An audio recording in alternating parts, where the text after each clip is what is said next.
This is another edition of Eye on the WHL. In this week's episode, we celebrate all 132 WHL players that are competing right now in NHL training camps. And one of those NHL assistant coaches will be working with some pretty prominent names in the Western Hockey League, like Jagger Firkus, like Berkeley Catton. It was like uncovering gold. It was sure fun to see Brenan Sonni, the former Saskatoon Blades head coach and former player for the Everett Silvertips, chatting with Sports Radio 93.3 KJR in Seattle, the flagship station for the Kraken Audio Network. Kraken broadcast guy Mike Benton caught up with Seattle Thunderbird assistant coach Brenan Sonni at the Kraken training campus. After some time in the WHL, man, it's been a while. Your first impressions here of this facility and being back in Seattle again, what's it like for you?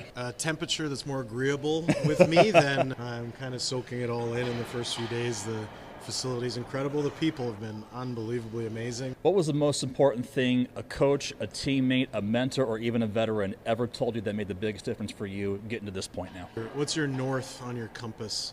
What's something that will take you through difficult times, changes of scenery? So what's going to bring you through the darkness, and what's your north on your compass? What did that time in Everett as a player and as a coach mean to you? Incredible memories when I first got here. There's Stux and now you, yeah, and Jay and Lover and Pat, and it's like a bookmark in my life almost. I have my own daughter, and so like it's a bookmark in my life that I cherish. What's the funniest story that you've taken away from your time in Everett? Go ahead and use me. I do not care. Funniest story? Well, it's not funny, but I just was telling you off camera about the shellfish allergy. Like I was in some serious trouble. You saw it happen to me also. And then I saw it happen to you, so that's like the first thing I said to you is, hey, we have the same allergy apparently. Do you remember that night when I was in the trainer's room back there in 2015-16? Vividly. I was in the meal room, and it was, you were getting the EpiPen administered, and it was very serious. So yeah, I thought it was chicken Alfredo. It was not, though. No, it was not. Big thanks to the Kraken Audio Network and 93.3 KJR for that great piece recorded not far from the world's first mall, Northgate Mall in North Seattle. College hockey in relation to the CHL, the Canadian Hockey League, seemingly has been altered as of late this week. Braxton Whitehead of the Regina Pats shared this groundbreaking tweet. He wrote, "I am honored to announce my verbal commitment to play D1 hockey at Arizona State University. The WHL has given me an incredible opportunity to develop as a player, and I couldn't be more excited for the 24-25 season with Regina Pats. Thank you to my coaching staff in Regina, Pittsburgh, and Alaska, as well as my teammates, advisor, friends, and family." Big story covered by Sportsnet and ESPN showed the details. Braxton Whitehead received verbal commitment for the 25-26 Arizona State University's D1 program, the first NCAA commitment for a CHL player since a proposed class action suit was filed against the NCAA. Before now, CHL players could only play college hockey in Canada for U Sports after their time in the dub. Now that looks to be changing. And now we turn our attention to Wenatchee Wild Superfan Jared, who goes to all the home games and most of the away games as well. If you go to a WHL game and the Wild are the visiting team, look around the arena for a Wenatchee Wild jersey. It's a big possibility that you're going to find our boy Jared. Bonus content, we recorded this on his 22nd birthday. Happy birthday, Superfan Jared. Here's our very own Wenatchee Wild-centric conversation with Superfan Jared. Hey, Jared, buddy, what's up? Not much. How you doing? Good. How many years have you been a season ticket holder with the Wild? I've been a season ticket holder for the Wild since 2011. So what, 13, 14 years now? How many away games do you think you've been to? Oh, total? I know I went to 24 for the WHL last year. Well, hold on. You went to 24 road games last year? Yeah, 24, 23 during the regular season, 1 playoff. So did you cover pretty much all the Western Conference? Pretty much. The only team I haven't visited is Prince George, which I'll probably do this year. It's way up there. It is pretty high up. Oh, my gosh. About as high up as Edmonton and Prince Albert.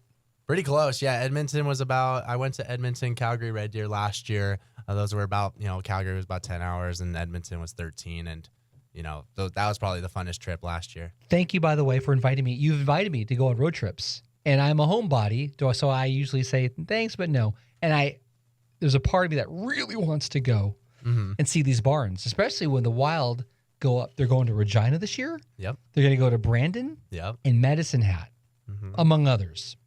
Right. Yeah. They'll hit the whole Saskatchewan trip. And Swift Current. They're going to be in Swift Current as well. They'll be in Swift Current again. I mean, they played in Swift Current last year, but since the division swap, they play in Swift Current again, right? Which I thought was pretty weird. But you followed the team since 2011. Did you go to Kids Day last year? I did go last year, yes. Where Zach Benson Yep. was playing. Was Matthew Savoy with the team yet? I think Savoy was out. Ooh, I think he was doing the training camp of some sort because I know Geeky and Savoy. I want to think Benson, Savoy, and Geeky were all there, and then they all went to the Buffalo Sabres training camp. Right. I mean, well, not Geeky, obviously. Not but, Geeky, no. But Savoy and Benson, then they went. Savoy stayed for a little bit, then came back, but Benson never came back. Right. He stuck with a big club. And I'm not really surprised by that. Zach Benson, of course, kind of leading his way with the Winnipeg Ice, all the way to the championship against Seattle. He was a really key piece for the Winnipeg Ice, and especially Buffalo's a really young team. And so I feel like Zach Benson slipped right in, and he had a pretty good rookie NHL season. That was the year that Winnipeg went all in. Yep. The T-Birds, the Seattle Thunderbirds, and the Kamloops Blazers, they all went all in. Kamloops, Seattle met in the Western Conference Final. When Kamloops was basically giving away all their draft picks to get win-now players, they traded away their number one pick in the past WHL prospects draft to Everett. And look who the Everett Silvertips got. Yeah, Landon DuPont. You saw him last weekend. Talk to me. What was it like to see Landon DuPont, a 15-year-old kid, on the ice? Oh, geez. He's electric. He finds the open guy. He's really good with the puck. He's really patient. And, especially with the really good forwards that Everett has this year, Everett's going to be, I think they're going to be a top 3 team in the league. But, in the next few years, Everett's still going to be a pretty good team. So we had Kids Day. We played Saturday at home versus the Tri-City Americans. Won that game was 6-2. 6-2, yeah. How much did Everett have in Angel of the Winds Arena for the Sunday game? That's a good question. It was probably mostly around the same. How would you compare the Wenatchee Wild's play? We're talking X's and O's. We're talking tactics compared to Roy Sommers' team last year and this year's team. Mind you, it's a different set of players. Yeah. So Nockbar is going to probably be playing his team differently with the hand he's been dealt. What have you seen so far in terms of like the Wild's play this year compared to last year?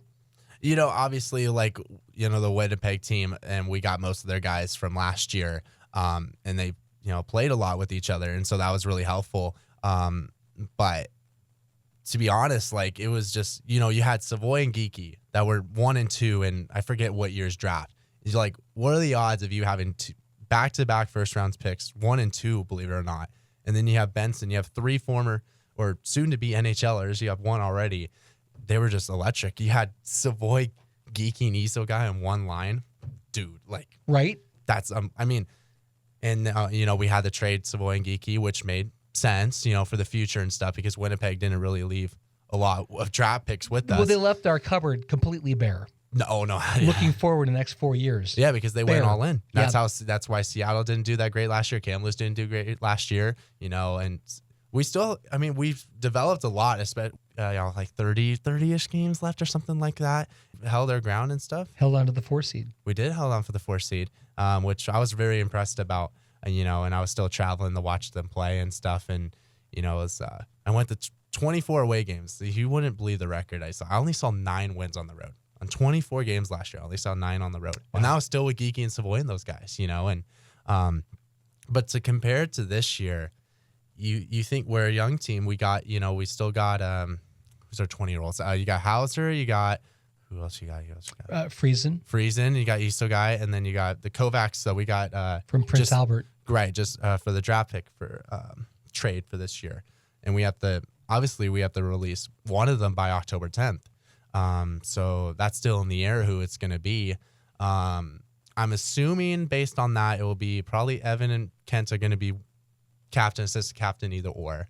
So it's probably going to be Hauser or Kovacs would be my guess. Well, I wonder, so my brain immediately went there. I thought, okay, so Prosofsky and Graham Sward were our 2 top, first liners on the blue line.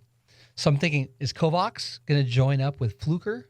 Yeah, I would think it would probably be Fluker, Kovacs, and I think it would be Reed Anderson and Sam Ward, and I think it would be Pankey, and I don't know who would be that 6th guy yet. Not Ratto, or that young kid. No, it could be Bambrick too. I think our defense will be solid this year. I know Graham and Prosofsky would be the main 2, but we still had pretty good defense last year. So Daniel Hauser's our go-to goalie. He's 20 years old. Yeah. Could we trade him away and have G? Do you think G would be ready for a year, between the pipes as the number one? I mean, he basically got a taste of it last year. I thought he was solid. I was actually at that game when Hauser got hurt against Spokane. It was that 8-6 win. But I mean, Hauser just seemed off through the rest of the year for a little bit, but then he got his mojo back. Yeah, and I think I mean, I don't know what your take is on this, but I mean, I don't know if they put him too quick in the playoffs. I'm not sure. Like, they just thrown him in. I know he's got the experience. I understand, but but Hauser during that preseason game, he looked great.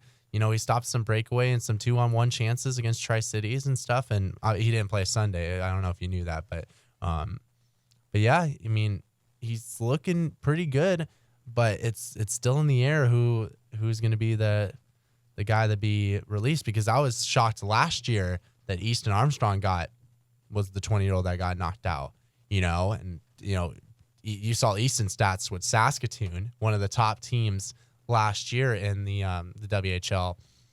So I was still a little bit shocked about that. You can look at all those 4 players and see value in each of those 4. Kenta is our main guy, right? Here's a thought. If this happens, you heard it here first. The Vancouver Giants and Brett Meerwald, their 20-year-old goalie from last year, he aged out. Meerwald was solid for the Vancouver Giants. This year, they have an unproven 18-year-old kid, Matthew Hutchison. That's as high as they go right now, an 18-year-old that's unproven. Could you see, I think the Vancouver Giants could trade for Daniel Hauser because they don't have a solid goalie on their roster right now. That's a pretty good take. I could see the same thing for Everett too. Everett lost Palmer and Chadwick. They lost both of their goalies. And, I think Sanderman will probably be the guy the number one for them right now. You could see Everett asking for Hauser too. I mean, so both of those teams are a good option.